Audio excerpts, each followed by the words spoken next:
घूमनी से घूमनी से सारा काम फेल हो जाए।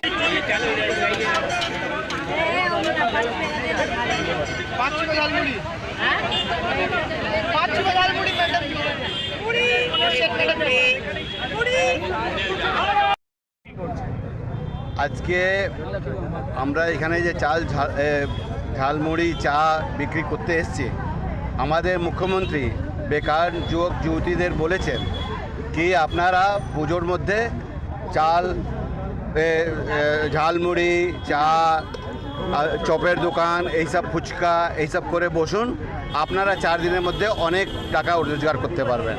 আমরা সেটা দেখতে চাইছি কি আমরা আমাদের যে যুবকরা 4 দিনের মধ্যে কত কোটিপতি হয়ে যাবে যে এই ঝালমুড়ি আর এটা বিক্রি করে।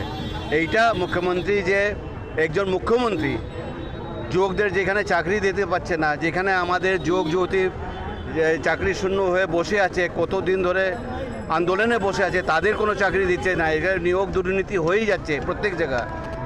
উনি কিন্তু এইরকম কথা বলছেন কি আমি যুবকদেরকে কি তোমরা ঝালমুড়ি বিক্রি করো, তোমরা চা বিক্রি করো, এইটা কি কোনো, তাহলে ওনাকে মুখ্যমন্ত্রী তো যোগ্য নয়। উনি একজন মুখ্যমন্ত্রী যদি এইরকম কথা বলেন কি আমি তোমরা এইটা করো, তার মানে কর্মসংস্থান নিজেই করে নিতে হবে। তাহলে গভর্নমেন্টের কি দরকার আছে, মুখ্যমন্ত্রীর কি দরকার আছে? আমরা নিজে কর্মসংস্থান করে নেব, ঝাল মুড়ি বিক্রি করব, চা বিক্রি করব, যাই করব, জুতো পালিশ করব, যাই খুশি করব, তাতে তো আমাদের তো খাবার জুটেই যাবে।